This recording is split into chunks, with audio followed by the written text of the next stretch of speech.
നമസ്കാരം, KCV ന്യൂസിലേക്ക് സ്വാഗതം. ഞാൻ ബിബിൻ ആയിരപ്രയിൽ. പ്രധാന വാർത്തകൾ.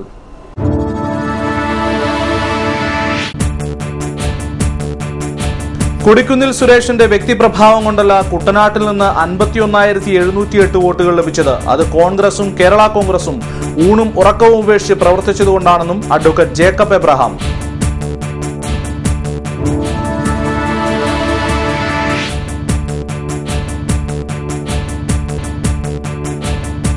ഡൊണേഷൻ പണം സർവ്വധനാൽ പ്രധാനം. അൺഎയ്ഡഡ് സ്കൂളുകളിൽ വിദ്യാർത്ഥികളെ പിഴിയുന്നു. പണമുണ്ടെങ്കിൽ പഠിക്കാമെന്ന അവസ്ഥയിലേക്ക് വിദ്യാഭ്യാസ രംഗം.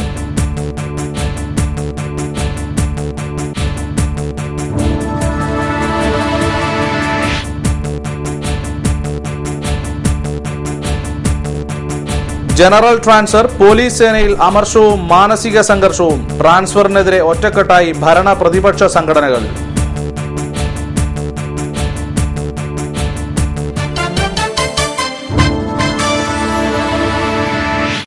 വാർത്തകൾ വിശദമായി. കുട്ടനാട്ടിലെ കോൺഗ്രസ് മരവിച്ചു നിൽക്കുകയും കേരള കോൺഗ്രസിന്റെ വോട്ട് കിട്ടാതിരിക്കുകയും ചെയ്തെങ്കിൽ കൊടിക്കുന്നിൽ സുരേഷിന് കുട്ടനാട്ടിൽ നിന്ന് ലഭിച്ച 51,708 വോട്ടുകൾ വ്യക്തിപ്രഭാവം കൊണ്ട് ലഭിച്ചതാണോ എന്ന് കേരള കോൺഗ്രസ് സംസ്ഥാന സെക്രട്ടറി അഡ്വക്കേറ്റ് ജേക്കബ് എബ്രഹാം. ലോക്സഭാ തെരഞ്ഞെടുപ്പിൽ കേരള കോൺഗ്രസ് ജോസഫ് ഗ്രൂപ്പ് വോട്ട് മറിച്ചെന്ന് കൊടിക്കുന്നിൽ സുരേഷ് KCV വാർത്തകൾക്ക് അനുവദിച്ച പ്രത്യേക അഭിമുഖത്തിൽ പറഞ്ഞിരുന്നു. ഇതിനോട് പ്രതികരിക്കുകയായിരുന്നു ജേക്കബ് എബ്രഹാം. KCV വാർത്തകൾക്ക് മാവേലിക്കര MP ശ്രീ കൊടിക്കുന്നിൽ സുരേഷ് നൽകിയ അഭിമുഖത്തിലെ ചില പരാമർശങ്ങൾ വളരെയധികം നിർഭാഗ്യകരമായി പോയി. രണ്ട് കാര്യങ്ങളാണ് അദ്ദേഹം പ്രത്യേകമായി സൂചിപ്പിച്ചത്. ഒന്ന്, കോൺഗ്രസിന്റെ ബ്ലോക്ക് മണ്ഡലം ഭാരവാഹികൾ മുഴുവൻ നിർജീവരാണെന്നും കോൺഗ്രസിന്റെ സംഘടനാ സംവിധാനം മൊത്തത്തിൽ മരവിച്ച് നിൽക്കുന്നതുകൊണ്ടാണ് തന്റെ വോട്ടുകൾ കുട്ടനാട്ടിൽ കുറയുവാൻ കാരണമായെന്ന് പറയുകയുണ്ടായി. രണ്ടാമത്, കഴിഞ്ഞ പാർലമെന്റ് തെരഞ്ഞെടുപ്പിന് ശേഷം UDFിലേക്ക് കടന്നു വന്ന ജോസഫ് വിഭാഗത്തിന്റെ വോട്ടുകൾ അത് എവിടെ പോയെന്നുള്ളതിനെക്കുറിച്ച് അന്വേഷണം നടത്തണമെന്നും അദ്ദേഹം പറയുകയുണ്ടായി. വളരെ നിർഭാഗ്യകരവും പ്രതിഷേധാർഹവുമായിട്ടുള്ള അദ്ദേഹത്തിന്റെ ഒരു ജയിച്ച സ്ഥാനാർത്ഥിയുടെ ഭാഗത്തുനിന്നുണ്ടാകാത്ത ഒരു പ്രസ്താവനയാണ് അദ്ദേഹം നടത്തിയെന്നുള്ളതാണ് എന്റെ അഭിപ്രായം. അങ്ങനെയാണെങ്കിൽ ഇവിടുത്തെ കുട്ടനാട്ടിലെ ഏറ്റവും പ്രധാനപ്പെട്ട രണ്ട് UDFിലെ ഘടകകക്ഷികൾ എന്ന് പറഞ്ഞാൽ കോൺഗ്രസും കേരള കോൺഗ്രസുമാണ്. കോൺഗ്രസ് മരവിച്ച് നിൽക്കുകയും കേരള കോൺഗ്രസിന്റെ വോട്ടുകൾ കിട്ടിയിട്ടില്ലെങ്കിൽ അദ്ദേഹത്തിന് കുട്ടനാട്ടിൽ നിന്ന് കിട്ടിയ 51,708 വോട്ടുകൾ അദ്ദേഹത്തിന്റെ വ്യക്തിപ്രഭ കൊണ്ട് കിട്ടിയതാണോ എന്നാണോ അദ്ദേഹം തെറ്റിദ്ധരിച്ചിരിക്കുന്നതെന്നും കൂടി ഞങ്ങൾക്ക് അറിഞ്ഞാൽ കൊള്ളാമെന്നുണ്ട്. അപ്പോൾ വസ്തുത ഇതായിരിക്കെ കുട്ടനാട്ടിലെ മാത്രം കോൺഗ്രസുകാരും കേരള കോൺഗ്രസുകാരും എന്തോ വലിയ തെറ്റ് കാണിച്ചു എന്നുള്ള രീതിയിൽ അദ്ദേഹം വന്നിരിക്കുന്ന വസ്തുതയ്ക്ക് നിരക്കുന്നതല്ല. അതിലേക്ക് ഉപരിയായി കഴിഞ്ഞ 5 വർഷക്കാലത്തെ MP എന്നുള്ള രീതിയിലുള്ള അദ്ദേഹത്തിന്റെ പ്രവർത്തനത്തിനോട് അതൃപ്തിയുള്ള ഒരു വിഭാഗവും അദ്ദേഹത്തിന് വേണ്ടി UDFിൽ എത്തിയിരിക്കുന്ന ഒരു വിഭാഗവും അദ്ദേഹത്തിന് എതിർത്ത് വോട്ട് ചെയ്തിട്ട് പോലും അദ്ദേഹത്തിന് കുട്ടനാട്ടിൽ 1,200 വോട്ടുകൾക്ക് മുന്നിൽ വരുവാൻ സാധിച്ചിട്ടുണ്ടെങ്കിൽ അത് ജോസഫ് ഗ്രൂപ്പ് കൂടി നൽകിയിരിക്കുന്ന സംഭാവനയാണെന്നുള്ള സത്യം അദ്ദേഹം തിരിച്ചറിയണം. ജോസഫ് ഗ്രൂപ്പ് വന്നതിന് ശേഷം നടക്കുന്ന ആദ്യത്തെ തെരഞ്ഞെടുപ്പ് കഴിഞ്ഞ അസംബ്ലി തെരഞ്ഞെടുപ്പിലാണ്. ജോസഫ് ഗ്രൂപ്പ് കുട്ടനാട്ടിലേക്ക് വരുമ്പോൾ 4,300 വോട്ടുകൾക്ക് മുന്നിലാണ് UDF കുട്ടനാട്ടിൽ നിൽക്കുന്നത്. പക്ഷേ ജോസഫ് ഗ്രൂപ്പ് കൂടി വന്നപ്പോൾ 7,900 വോട്ടുകൾക്ക് UDF പുറയിൽ പോയിട്ടുണ്ടെങ്കിൽ അന്ന് MP ആയിരുന്ന UDFന്റെ MP ആയിരുന്ന ശ്രീ കൊടിക്കുന്നിൽ സുരേഷിന് അത് എങ്ങനെ കുറഞ്ഞു എന്ന് കൂടി പറയാനായിട്ടുള്ളൂ. അദ്ദേഹത്തിന് അബദ്ധത്തിൽ സംഭവിക്കുകയാണെങ്കിൽ അദ്ദേഹം ആ തെറ്റ് തിരുത്തണം. അതാണ് UDF നമുക്ക് ഒരുമിച്ച് പോകാൻ നല്ലത്. അഭിമുഖത്തിലെ പരാമർശങ്ങൾ പ്രതിഷേധാർഹവും നിർഭാഗ്യകരവുമാണ്. രാവും പകലുമില്ലാതെ ഊണും ഉറക്കവും ഉപേക്ഷിച്ച് കൈക്കാശി മുടക്കി പ്രവർത്തിച്ച 100 കണക്കിന് കേരള കോൺഗ്രസ് പ്രവർത്തകരോട് കാട്ടിയ അനീതിയാണ് ഇതെന്നും അദ്ദേഹം പറഞ്ഞു. കഴിഞ്ഞ 5 വർഷക്കാലം MP എന്ന നിലയിൽ കൊടിക്കുന്നിൽ സുരേഷ് നടത്തിയ പ്രവർത്തനത്തിൽ അതൃപ്തിയുള്ളവർ UDFിലുമുണ്ട്. അവർ കൊടിക്കുന്നിൽ സുരേഷിന് വോട്ട് ചെയ്തിട്ടുണ്ടാവില്ല. വസ്തുത ഇതൊക്കെ ആയിരിക്കെ കുട്ടനാട്ടിലെ കോൺഗ്രസുകാരും കേരള കോൺഗ്രസും എന്തോ വലിയ അപരാധം ചെയ്തതുപോലെയുള്ള പ്രസ്താവന നീതീകരിക്കാവുന്നതല്ല. അബദ്ധത്തിൽ പറഞ്ഞുപോയതാണെങ്കിൽ തെറ്റിദ്ധരുത്തണം. അതാണ് UDFിൽ ഒന്നിച്ചു പോകാൻ നല്ലതെന്നും ജേക്കബ് എബ്രഹാം മുന്നറിയിപ്പ് നൽകി. ഫീസ് വർധനവ് 30% മുകളിൽ. കച്ചവട സ്കൂളുകൾ പല ഇനങ്ങളിലുള്ള ഫീസും പഠനോപകരണങ്ങളുടെ വിലയും കുത്തനെ ഉയർത്തിയതോടെ അൺഎയ്ഡഡ് സ്കൂളുകളിലെ വിദ്യാർത്ഥികളുടെ പഠനച്ചെലവ് കുതിച്ചുയരുന്നു. സംസ്ഥാനത്തെ അൺഎയ്ഡഡ് സ്കൂളുകളുടെ പുതിയ ആപ്തവാക്യം ഡൊണേഷൻ പണം സർവ്വധനാൽ പ്രധാനമെന്നാക്കിയിരിക്കുകയാണ്. ട്യൂഷൻ ഫീസ് മാത്രം 15 മുതൽ 30% വരെ വർദ്ധിപ്പിച്ച് ഇവർ വിദ്യാർത്ഥികളെ പിഴിയുന്നു. പാഠപുസ്തകം, നോട്ട്ബുക്ക് വിൽപ്പനയ്ക്ക് പുറമെ യൂണിഫോമും ബാഗും കുടയും ചെരുപ്പും ഒക്കെ വിൽക്കുന്ന മൊത്ത കച്ചവട സ്ഥാപനമായി മാറിയിരിക്കുന്നു അൺഎയ്ഡഡ് സ്കൂളുകൾ. ABCD എഴുതി പഠിപ്പിക്കുന്ന ചില LKG സ്കൂളുകൾ വാങ്ങുന്ന ഡൊണേഷൻ 15,000 രൂപയ്ക്ക് മുകളിലാണ്. പ്രതിമാസ ഫീസ് 600 രൂപയും. സർക്കാർ സ്കൂളുകളിൽ ഈ തുക കൊണ്ട് +2 വരെ പഠിക്കാം. UKGയിൽ ഡൊണേഷൻ ഇല്ല, പകരം പ്രതിമാസ ഫീസിന് പുറമെ സ്പെഷ്യൽ ഫീസ് എന്ന പേരിൽ 4,000 രൂപ വരെയും വാങ്ങുന്നുണ്ട്. 1 മുതൽ 6 വരെയുള്ള ക്ലാസുകളിൽ ട്യൂഷൻ ഫീസ് 650 രൂപയിൽ നിന്നും 800 രൂപയായി വർദ്ധിപ്പിച്ചിരിക്കുകയാണ്. 7 മുതൽ 10 വരെ ക്ലാസുകൾക്ക് 700 രൂപയായിരുന്ന ട്യൂഷൻ ഫീസ് 1000-അടുത്തുമായി. +1-ന് 20,000 രൂപയ്ക്ക് മുകളിൽ ഡൊണേഷൻ വാങ്ങുന്ന നിരവധി അൺഎയ്ഡഡ് സ്കൂളുകളും ആലപ്പുഴ ജില്ലയിലുണ്ട്. ഇതൊന്നും പോരാഞ്ഞിട്ടാണ് പാഠപുസ്തകങ്ങളും നോട്ട്ബുക്കും ഷൂസും ടൈയും ഒക്കെ വിറ്റ് വീണ്ടും പണം പിഴിയുന്നത്. പൊതുവിപണിയിൽ നിന്ന് ഒന്നും വാങ്ങാൻ രക്ഷിതാക്കളെ അനുവദിക്കുന്നില്ല. എല്ലാം ഒരു കുടക്കീഴിലുള്ളപ്പോൾ എന്തിനാണ് ഓരോന്നിനായി കടകളിൽ കയറിയിറങ്ങി നടക്കുന്നതെന്നാണ് സ്കൂളുകളുടെ ചോദ്യം. ഓരോ ഐറ്റത്തിനും 15% വരെ കമ്മീഷനാണ് ഇത്തരത്തിൽ മാനേജ്മെന്റുകൾ അടിച്ചെടുക്കുന്നത്. സ്കൂൾ ബസ്സുള്ള സ്കൂളുകളിൽ യാത്രാ ചെലവിനായി ദൂരമനുസരിച്ച് 1,200 രൂപ വരെ ഈടാക്കുന്നുമുണ്ട്. ആലപ്പുഴ ജില്ലയിൽ അംഗീകാരത്തോടും അല്ലാതെയും 72 അൺഎയ്ഡഡ് സ്കൂളുകളാണ് പ്രവർത്തിക്കുന്നത്. 800 മുതൽ 4,000 പേർ വരെ ഇത്തരം സ്കൂളുകളിൽ പഠിക്കുന്നുമുണ്ട്. പഠന നിലവാരവും സ്കൂളുകളുടെ സൗകര്യവും മറ്റും കണക്കിലെടുത്താണ് ഫീസ് നിശ്ചയിക്കുന്നത് എന്നാണ് മാനേജ്മെന്റുകൾ പറയുന്നത്. പുതിയ അധ്യയന വർഷം ആരംഭിക്കാൻ ദിവസങ്ങൾ മാത്രം ബാക്കി നിൽക്കെ മക്കളുടെ വിദ്യാഭ്യാസ ചെലവിനുള്ള തുക കണ്ടെത്താനുള്ള നെട്ടോട്ടത്തിലാണ് രക്ഷകർത്താക്കൾ. ജനറൽ ട്രാൻസ്ഫർ പോലീസിൽ അമർഷവും മാനസിക സംഘർഷവും പുകയുന്നു. ട്രാൻസ്ഫറിനെ ചൊല്ലി പോലീസുകാർക്കിടയിൽ അമർഷം കൊടുമ്പിരി കൊള്ളുകയാണ്. SI മുതൽ താഴോട്ടുള്ള റാങ്കിൽപ്പെടുന്നവരുടെ കുടുംബജീവിതം തന്നെ താറുമാറാക്കുന്ന വിധത്തിലാണ് ജനറൽ ട്രാൻസ്ഫറിന് നിയമം ബാധകമാക്കി ഉത്തരവിറക്കിയിരിക്കുന്നത്. ഇതാണ് പോലീസ് സേനയിൽ കടുത്ത അസംതൃപ്തിക്ക് കാരണമായിരിക്കുന്നത്. ആഭ്യന്തര വകുപ്പിന്റെ ഈ നീക്കത്തിനെതിരെ പോലീസിലെ തന്നെ ഭരണ പ്രതിപക്ഷ സംഘടനകൾ ഒറ്റക്കെട്ടായി രംഗത്തെത്താനും നീക്കം തുടങ്ങി. തന്റെയോ ഭാര്യയുടെയോ സർക്കിളിന് കീഴിൽ വരുന്ന പോലീസ് സ്റ്റേഷനുകളിൽ ജോലി നോക്കാൻ പാടില്ല. മാർച്ച് 30 അടിസ്ഥാനമാക്കിയാണ് ഒരു സ്റ്റേഷനിൽ എത്ര കാലമായി ജോലി നോക്കി വരുന്നുവെന്ന് കണക്കാക്കിയിരുന്നത്. ഇക്കുറി അത് മെയ് 30 നിശ്ചയിച്ചതും പ്രതിഷേധത്തിനിടയാക്കിയിട്ടുണ്ട്. ഇതോടെ ജനറൽ ട്രാൻസ്ഫർ ഏറ്റവും പ്രതികൂലമായി ബാധിക്കുന്നത് 50-ന് മുകളിൽ പ്രായമുള്ള ഉദ്യോഗസ്ഥർക്കാണ്. ഇവർ ജില്ല വിട്ട് ജോലി ചെയ്യാൻ നിർബന്ധിതരാകുന്നതോടെ കുട്ടികളുടെ പഠനത്തെയും കുടുംബജീവിതത്തെയും ഒക്കെ സാരമായി ബാധിക്കും. പുതിയ ഉത്തരവ് പ്രകാരം 10 വർഷം പൂർത്തിയാക്കിയ ഒരു പോലീസുകാരന് പിന്നീട് ഒരിക്കലും തന്റെ ജില്ലയിൽ ജോലി നോക്കുവാൻ പറ്റാത്ത സാഹചര്യമാണ്. പുതിയ ഉത്തരവിറങ്ങി ദിവസങ്ങൾ പിന്നിടുമ്പോഴും ഒറ്റ പോലീസുകാരൻ പോലും ഇതിൽ പ്രതിഷേധിച്ച് ഇതുവരെ ഓപ്ഷൻ നൽകാൻ തയ്യാറായിട്ടില്ലെന്നാണ് അറിയുന്നത്. സേനയിലെ കടുത്ത അച്ചടക്കലംഘനമായി കണക്കാക്കി നടപടിയൊരുങ്ങുകയാണ് ആഭ്യന്തര വകുപ്പ്. എന്നാൽ അതിനെ നേരിടാൻ തന്നെയാണ് പോലീസ് സംഘടനകളുടെ നീക്കം. നിയമാനുസൃതമല്ലാത്ത ട്രാൻസ്ഫറും അധിക ജോലിഭാരവും മറ്റും അടിച്ചേൽപ്പിക്കുന്നത് കടുത്ത മാനസിക പ്രശ്നങ്ങൾക്ക് കാരണമാകും. അതുകൊണ്ട് തന്നെ ഇത്തരം നീക്കങ്ങൾ ഉപേക്ഷിക്കണമെന്ന നിർദ്ദേശം സേനയിൽ ഉയർന്നിരുന്നു. സർക്കിൾ ഇൻസ്പെക്ടർ മുതൽ മേലോട്ടുള്ള ഉദ്യോഗസ്ഥർക്ക് ഒരു കാരണവശാലും തങ്ങളുടെ ജില്ലയ്ക്കുള്ളിൽ ജോലി നോക്കാൻ പാടില്ലെന്നും ഓർഡറിലുണ്ട്.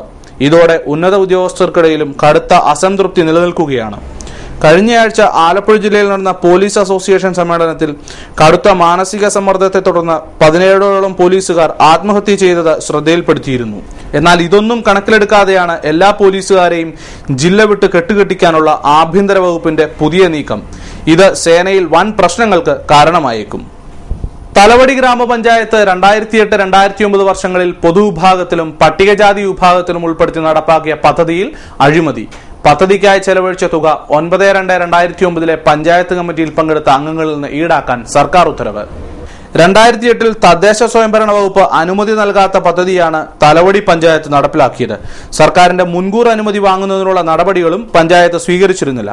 അതുകൊണ്ട് തന്നെ പദ്ധതിക്കായി ചെലവഴിച്ച 3,32,000 രൂപ 9/2/2009 പഞ്ചായത്ത് കമ്മിറ്റിയിൽ പങ്കെടുത്ത അംഗങ്ങളിൽ നിന്ന് തുല്യമായി ഈടാക്കാനാണ് സർക്കാർ ഉത്തരവ്. കിടങ്ങറ വാലടി റോഡിൽ കുഴികൾ മാത്രം. 4 കിലോമീറ്റർ റോഡാണ് സഞ്ചാരയോഗ്യമല്ലാത്ത രീതിയിൽ കിടക്കുന്നത്. കാറുകൾ ഉൾപ്പെടെ നിരവധി വാഹനങ്ങളാണ് ദിവസവും അപകടത്തിൽപ്പെടുന്നത്. 1 വർഷത്തിലധികമായി റോഡ് ഇത്തരത്തിൽ തകർന്നിട്ട് തുടർച്ചയായി ഉണ്ടായ വെള്ളപ്പൊക്കത്തെ തുടർന്നാണ് റോഡ് ഇത്തരത്തിൽ തകർന്നത്. അതേസമയം റോഡിന്റെ കോൺട്രാക്ടർ ഈ റോഡിലേക്ക് തിരിഞ്ഞു നോക്കിയിട്ടില്ലെന്നും ആക്ഷേപമുയർന്നിട്ടുണ്ട്. ദിവസവും നിരവധി വാഹനങ്ങൾ കുഴിയിൽ വീണ് കേടുപാട് സംഭവിച്ച് റോഡരികിൽ കിടക്കുന്ന കാഴ്ചയും പതിവാണെന്ന് BJP വെളിയനാട് പഞ്ചായത്ത് പ്രസിഡന്റും ഡ്രൈവറും കൂടിയായ സുഭാഷ് പറമ്പിശ്ശേരി പറഞ്ഞു. പ്രധാനപ്പെട്ട ഒരു റൂട്ടാണിത്. പക്ഷെ ഈ റൂട്ട് കൊണ്ട് മുതലെടുക്കുന്നത് ഇവിടുത്തെ കോൺട്രാക്ടർമാരും ഉദ്യോഗസ്ഥന്മാരുമാണ്. അല്ലാതെ ഇതിലെ യാത്ര ചെയ്യുന്ന ആളുകൾക്ക് ഈ റോഡ് കൊണ്ട് യാതൊരു ഗുണവുമില്ലാത്ത ഒരു സാഹചര്യമാണ് ഇന്ന് നിലനിൽക്കുന്നത്. അതുകൊണ്ട് അടിയന്തരമായിട്ട് ബന്ധപ്പെട്ട പഞ്ചായത്ത് അധികാരികളും PWD ഡിപ്പാർട്ട്മെന്റും ഈ റോഡിന്റെ ശോചനീയാവസ്ഥ പരിഹരിക്കുന്നതിന് വേണ്ടി നടപടിയെടുക്കണമെന്നാണ് ഈ പ്രദേശത്തെ ഒരു പൊതുപ്രവർത്തകൻ എന്ന നിലയിൽ എനിക്ക് പറയുവാനുള്ളത്. കാരണം രാത്രി കാലങ്ങളിൽ ഒരു രോഗിയെ കൊണ്ട് പോലും ആശുപത്രിയിൽ പോകാൻ മേലാത്ത സാഹചര്യമാണ് ഈ റോഡിൽ നിന്നുള്ളത്. നിരവധി വാഹനങ്ങൾ കേടുപാട് സംഭവിച്ച് രാത്രികാലങ്ങളിൽ വഴിയിൽ കിടക്കുന്നുണ്ട്. ബൈക്കുകാർ കുഴിയിൽ നിന്ന് തെറിച്ച് കണ്ടത്തിൽ വീണ് അപകടത്തിൽപ്പെട്ടിട്ടുണ്ട്.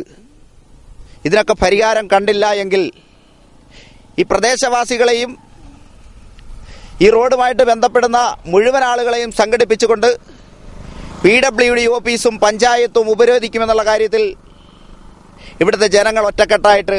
കിടങ്ങറ വാലടി റോഡ് ഇത്തരത്തിൽ തകർന്നടിയുവാൻ കാരണം അമിതഭാരം കയറ്റിവരുന്ന ലോറികൾ തന്നെയാണ്. റോഡ് തകർന്നാലും വലിയ വാഹനങ്ങൾക്ക് കേടുപാടുകൾ ഉണ്ടാകാറില്ലെന്നും ഇരുചക്ര വാഹനങ്ങൾക്കും ഓട്ടോറിക്ഷകൾക്കുമാണ് തകരാറുകൾ ഉണ്ടാകുന്നതെന്നും ഓട്ടോ ഡ്രൈവർമാർ ആരോപിച്ചു. മനുഷ്യന് യാത്ര ചെയ്യാൻ പോലും പറ്റത്തില്ല. അത്യാവശ്യം ആശുപത്രിക്ക് പോലും നമ്മളെ ഈ റോഡിൽ കൂടെ കൊണ്ടുപോകാൻ പറ്റത്തില്ല. ഗർഭിണികളെ കൊണ്ടുപോയാൽ അത് ഈ റോഡിൽ തന്നെ പ്രശ്നമാകും. ഭയങ്കര ശോചനീയ അവസ്ഥയാണ് ഈ റോഡിനെ കുറിച്ച് പറയുകയാണെങ്കിൽ. വണ്ടിയുടെ ഫ്രണ്ട് ഏറ്റവും കൂടുതൽ പണിയാണ്. ഈ വണ്ടി ഓടിക്കുന്നവർക്ക് നമ്മുടെ ഫ്രണ്ട് ആഴ്ച പണിയേണ്ടി വരും. 4-5 കൊല്ലങ്ങളായിട്ട് ഇങ്ങനെ പൂർണ്ണമായിട്ടും ഭാഗികമായിട്ടും പോയിക്കൊണ്ടിരിക്കുകയാണ്. ഇവിടുത്തെ മന്ത്രിമാരും MLA മാരും ആരും ഒന്നും ഇതിനെക്കുറിച്ച് ഒന്നും ശ്രദ്ധിക്കപ്പെടുന്നില്ല. യാത്രക്കാർക്കും വണ്ടിക്കാർക്കും എല്ലാം ദുരിതമാണ്. വണ്ടിക്ക് എൻജിൻ ഭാഗം എപ്പോഴും ഓയിൽ മാറിയാണേലും ബെയറിങ്ങും എല്ലാം പോയിക്കൊണ്ട് നഷ്ടപ്പെട്ടുകൊണ്ടിരിക്കും. കോൺട്രാക്ടർ ഷാജി കിഴക്കടം ഇതിപ്പം 3 കൊല്ലമായി ഈ റോഡ് ഇങ്ങനെയായിട്ട് മെയിൻ്റെനൻസ് ചെയ്ത് കഴിഞ്ഞ ഒരു 2 മാസം കഴിഞ്ഞാൽ വീണ്ടും ഇങ്ങനെ തന്നെ പഴയ അവസ്ഥ തന്നെ. ചങ്ങനാശ്ശേരി ടൗണിലെ ഫ്രൂട്ട് സ്റ്റാൾ ഉടമയെ പോലീസ് മർദ്ദിച്ച് അവശനാക്കിയതായി പരാതി. കാവാലം ബസാറിൽ സഹദ ഫ്രൂട്ട് സ്റ്റാൾ നടത്തുന്ന ബിജുവിനെ അകാരണമായി പോലീസ് മർദ്ദിച്ചതിൽ വ്യാപാരി വ്യവസായി സമിതി പ്രതിഷേധിച്ചു.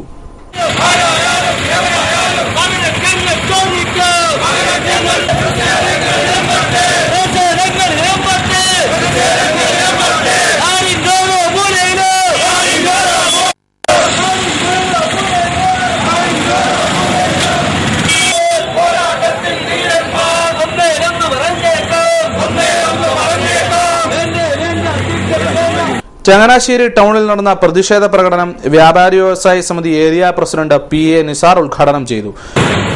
നമുക്കെല്ലാവർക്കും അറിയാവുന്നതുപോലെ ചങ്ങനാശ്ശേരിയിലെ പോലീസ് കുറെ കാലങ്ങളായിട്ട് ഈ അടുത്ത കുറച്ച് നാളുകളായിട്ട്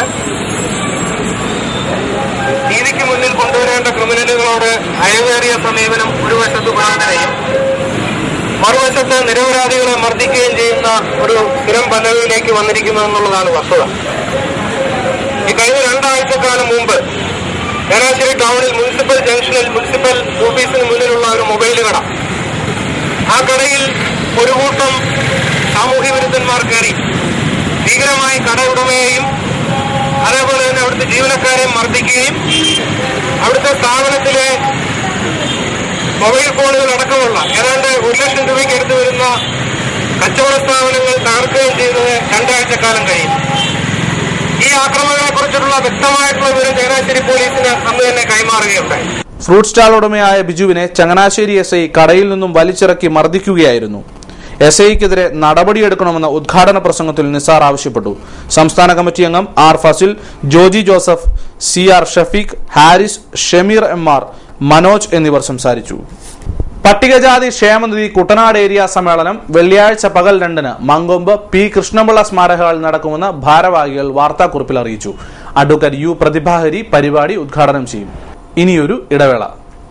KCV വാർത്തകൾ നിങ്ങൾക്കായി അവതരിപ്പിക്കുന്നത് മനോഹരമായൊരു വീട് നമ്മുടെ എല്ലാം സ്വപ്നമാണ്. നിങ്ങളുടെ സ്വപ്ന ഭവനങ്ങളെ മനോഹരമാക്കാൻ ഇതാ സിമ്പിൾ ഷാലിമാർ സൂപ്പർ ബ്രാൻഡ് ടൈലുകളുടെയും ഗ്രാനൈറ്റിന്റെയും വിസ്മയ ലോകം. വിപുലമായ സ്റ്റോക്ക്, ഫാസ്റ്റ് സർവീസ്, 100% ഗുണമേന്മ ഇവയൊക്കെ നിലനിർത്തുന്നതുകൊണ്ട് ഞാൻ പറയുന്നു ഷാലിമാർ മാർബിൾസ് ആൻഡ് ഗ്രാനൈറ്റ്. സ്വപ്ന ഭവനത്തിന് ഇവിടെ പൂർണ്ണത. Shalimar marbles and granite, Manikkachira, AC road, Changanassery.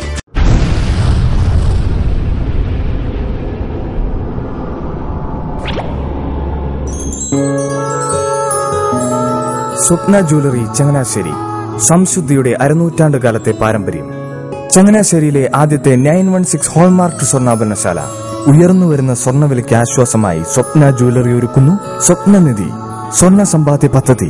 തവണകളായി അടയ്ക്കുന്ന തുക അതാത് ദിവസത്തെ സ്വർണ്ണവിലയിലേക്ക് മാറ്റി നിശ്ചയിക്കുന്നതിനാൽ പിന്നീടുണ്ടാകുന്ന വിലവർദ്ധനവ് നിങ്ങളെ ബാധിക്കുന്നില്ല. 250 രൂപ മുതൽ വരുന്ന 18 തവണകളാണ് സ്വപ്നനിധിക്കുള്ളത്. സ്വപ്ന ജ്വല്ലറി, സ്വപ്ന ബിൽഡിംഗ്, ചങ്ങനാശ്ശേരി.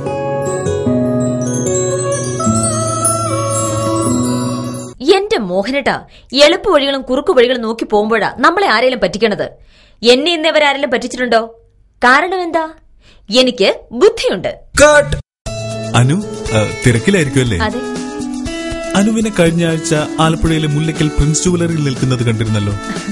അതെ, ഞാൻ അവിടെ നിന്നാണ് സ്വർണ്ണാഭരണങ്ങൾ വാങ്ങാറുള്ളത്. അതെന്താ, മറ്റൊരുപാട് ജുവലറികൾ അവിടെ ഉണ്ടല്ലോ, പിന്നെന്താ മുല്ലയ്ക്കൽ പ്രിൻസ് ജുവലറിയിൽ നിന്ന് തന്നെ സ്വർണ്ണാഭരണങ്ങൾ വാങ്ങുന്നത്? അതെല്ലാവർക്കും അറിയാവുന്ന കാര്യമല്ലേ. ഗുണമേന്മയിലും വിശ്വസ്തതയിലും 2 പതിറ്റാണ്ടിന്റെ പാരമ്പര്യമുള്ള മുല്ലയ്ക്കൽ പ്രിൻസ് ജുവലറിയിലെ ഏറ്റവും ചെറിയ ആഭരണങ്ങളിൽ പോലും 916 BIS ഹോൾമാർക്ക് മുദ്ര ഉറപ്പുവരുത്തുന്നു. ആരുടെയും സങ്കല്പത്തിന് അനുയോജ്യമായ വ്യത്യസ്തതരം ഡിസൈൻസ്. അങ്ങനെയാവുമ്പോൾ പണിക്കൂലി കൂടുതലായിരിക്കും അല്ലേ? ഏറ്റവും കുറഞ്ഞ പണിക്കൂലി മാത്രമല്ല, 916 BIS ഹോൾമാർക്കഡ് സ്വർണ്ണാഭരണങ്ങൾ മാറ്റി വാങ്ങുമ്പോൾ വിലയിലോ തൂക്കത്തിലോ കുറവ് വരുന്നില്ല. അപ്പോൾ ശരിക്കും ഹീറോ മുല്ലയ്ക്കൽ പ്രിൻസ് ജുവലറിയാണല്ലേ? അത് പിന്നെ പറയാനുണ്ടോ? 100% BIS ഹോൾമാർക്കഡ് സ്വർണ്ണാഭരണങ്ങൾ വിൽക്കുന്ന സ്വർണ്ണാഭരണശാല പ്രിൻസ് ജുവലറി, മുല്ലയ്ക്കൽ, ആലപ്പുഴ. വിളക്കിത്തല നായർ സമ്മേളനം നടന്നു. ചങ്ങനാശ്ശേരി ളായിക്കാട് സമാജം ഓഡിറ്റോറിയത്തിലാണ് 60ാം വാർഷിക സമ്മേളനം സംഘടിപ്പിച്ചത്. മൂവാറ്റുപുഴ MLA ജോസഫ് ആഴക്കൻ ചടങ്ങ് ഉദ്ഘാടനം ചെയ്തു.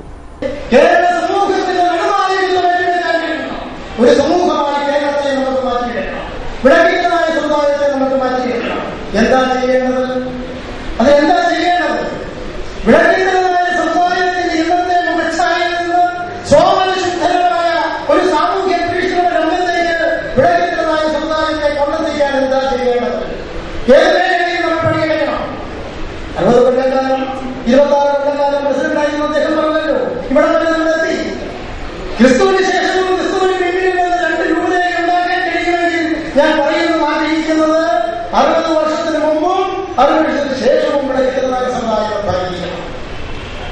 ഞാൻ പറയാൻ ആഗ്രഹിക്കുന്നത് 60 വർഷത്തിന് ശേഷം വിളക്കിത്തനായ സമുദായം കേരളത്തിലെ ഏറ്റവും വലിയ സംസ്കാര സമ്പന്നരുടെ സമുദായമാണ്. ഏറ്റവും വലിയ സംസ്കാര സമ്പന്നരുടെ സമുദായമാണ് വിളക്കിത്തനായ സമുദായം. ഏത് മേഖലയിൽ പണിയെടുക്കണം ചിന്തിക്കണം, ഏത് രീതിയിലേക്ക് നമ്മൾ പോകണം ചിന്തിക്കണം. VN സമാജം പ്രസിഡന്റ് KR സുരേന്ദ്രൻ പതാക ഉയർത്തി. രക്ഷാധികാരി കുട്ടപ്പൻ ഭദ്രദീപ പ്രകാശനം നിർവഹിച്ചു. ജനറൽ സെക്രട്ടറി N മോഹനൻ അധ്യക്ഷനായി. തുടർന്ന് പ്രതിനിധി സമ്മേളനവും സമാപന സമ്മേളനവും നടന്നു. സുരേഷ് കുമാർ, അനിൽകുമാർ എന്നിവർ സംസാരിച്ചു. മഴക്കാല പൂർവ്വ ശുചീകരണ പ്രവർത്തനങ്ങളുടെ ഭാഗമായി കാവാലം പഞ്ചായത്തിലെ എല്ലാ വാർഡുകളിലും വോളണ്ടിയർമാർ ശുചീകരണ പ്രവർത്തനം ആരംഭിച്ചതായി കാവാലം പഞ്ചായത്ത് പ്രസിഡന്റ് ഓമനക്കുട്ടൻ ജനാർദ്ദനൻ KCV വാർത്തകളോട് പറഞ്ഞു. ഓരോ വാർഡിനും ശുചീകരണ പ്രവർത്തനം നടത്തുന്നതിനായി 25,000 രൂപയാണ് ആവശ്യം. 10,000 രൂപ NRHMൽ നിന്നും 10,000 രൂപ കേരള സർക്കാരിൽ നിന്നും 5,000 രൂപ പഞ്ചായത്തിന്റെ തനത് ഫണ്ടിൽ നിന്നുമാണ് ലഭിക്കേണ്ടത്. ഫണ്ടുകളൊന്നും ഇതുവരെ ലഭിച്ചിട്ടില്ലെങ്കിലും കാവാലം പഞ്ചായത്തിലെ വാർഡുകളിലെല്ലാം ആശാ വർക്കേഴ്സും ആരോഗ്യസേനാ പ്രവർത്തകരും ബോധവൽക്കരണ പരിപാടി വീട് വീടാന്തരം ആരംഭിച്ചതായി കാവാലം പഞ്ചായത്ത് പ്രസിഡന്റ് പറഞ്ഞു. അതുകൊണ്ട് നമുക്ക് സംസ്ഥാന ഗവൺമെന്റ് ഫണ്ട് വന്നിട്ടില്ല. ഈ കഴിഞ്ഞ ദിവസം ആലപ്പുഴ ഈ ശുചിത്വവുമായി ബന്ധപ്പെട്ടുള്ള മഴക്കാലപൂർവ്വ രോഗങ്ങളുടെ മീറ്റിംഗ് ജില്ലാ പഞ്ചായത്ത് പ്രസിഡന്റ് വിളിച്ച നമ്മുടെ സംസ്ഥാന ആഭ്യന്തര വകുപ്പ് മന്ത്രിയാണ് വിളിച്ചിരിക്കുന്നത്. പുള്ളിയുടെ സാന്നിധ്യമൊന്നും ഉണ്ടായിരുന്നില്ല. അപ്പോൾ ഇതിനെക്കുറിച്ച് സംസാരിച്ചപ്പോഴത്തേന് തന്നെ നമുക്ക് സംസ്ഥാന ഗവൺമെന്റ് ഫണ്ട് വന്നിട്ടില്ല, NRHMന്റെ ഫണ്ടുള്ളൂ. പിന്നെ പഞ്ചായത്ത് വിഹിതം കൂടിയിട്ടാണ് മഴക്കാലപൂർവ്വ രോഗം സംബന്ധിച്ചുള്ള പരിപാടികൾ പ്ലാൻ ചെയ്യണമെന്ന് പറഞ്ഞിരിക്കുന്നത്. അത് നമ്മൾ NRHMന്റെയും ആശാപ്രവർത്തകരുടെയും ആരോഗ്യ പ്രവർത്തകരുടെയും ഒക്കെ സഹായത്തോടു കൂടിയാണ് ഈ മഴക്കാലപൂർവ്വ രോഗം പ്രതിരോധിക്കുന്നതിന് വേണ്ടുന്ന ആവശ്യമായ നടപടികൾ കൈക്കൊണ്ടിരിക്കുന്നത്. കഴിഞ്ഞ കാലങ്ങളിലും ഇതുപോലെ തന്നെയായിരുന്നു. മാതൃകയായിട്ട് കാവാലം ഗ്രാമപഞ്ചായത്ത് മഴക്കാലപൂർവ്വ രോഗം പ്രതിരോധിക്കുന്നതിനാവശ്യമായ നടപടികൾ കൈക്കൊണ്ടിട്ടുണ്ട്. അത് സംസ്ഥാന മന്ത്രിസഭയെ പോലും അത് ചർച്ചാ വിഷയമാകുന്ന അതേ മോഡലിൽ തന്നെ എല്ലാ ഗ്രാമപഞ്ചായത്തുകളും അത്തരം സംവിധാനങ്ങൾ സ്വീകരിക്കണമെന്നാണ് പറഞ്ഞത്. നമ്മളതിനകത്ത് ട്രൈഡേ ആചരിക്കുന്നു.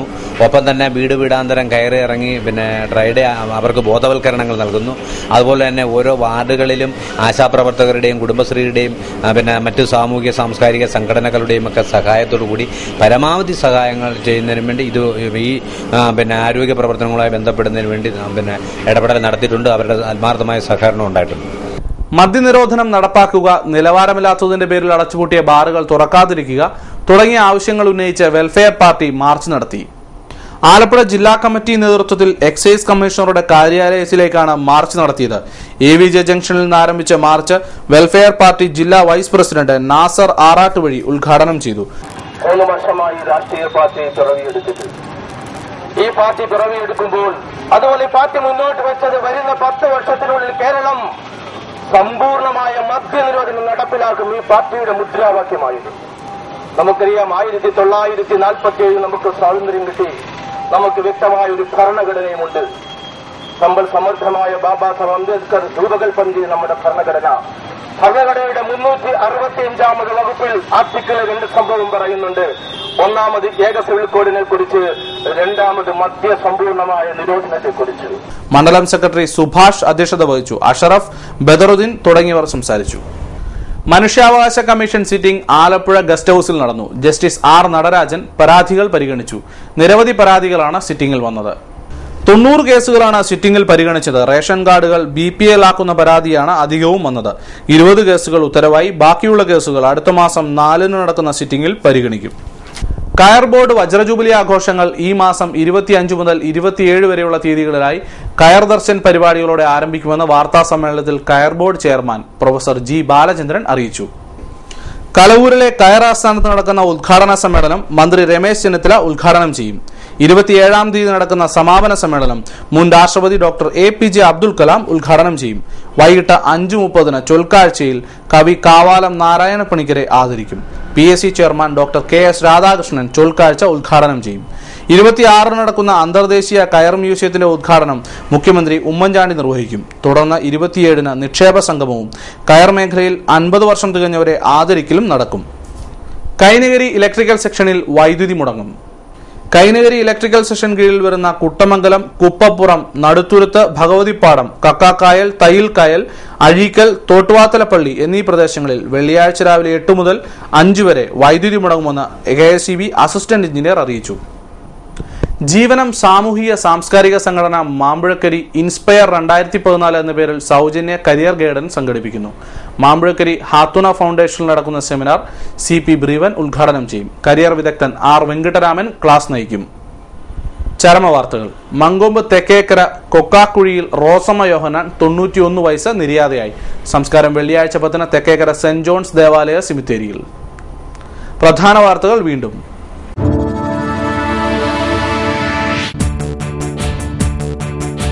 കൊടിക്കുന്നിൽ സുരേഷിന്റെ വ്യക്തിപ്രഭാവം കൊണ്ടല്ല കുട്ടനാട്ടിൽ നിന്ന് 51,708 വോട്ടുകൾ ലഭിച്ചത്. അത് കോൺഗ്രസും കേരള കോൺഗ്രസും ഊണും ഉറക്കവും ഉപേക്ഷിച്ച് പ്രവർത്തിച്ചതുകൊണ്ടാണെന്നും advocate Jacob Abraham.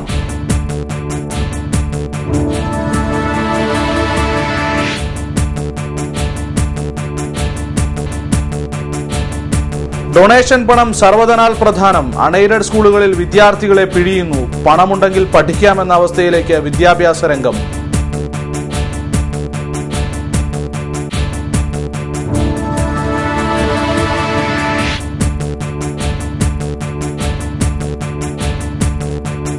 General transfer. Police സേനയിൽ അമർഷവും മാനസിക സംഘർഷവും. ട്രാൻസ്ഫറിനെതിരെ ഒറ്റക്കെട്ടായി ഭരണ പ്രതിപക്ഷ സംഘടനകൾ.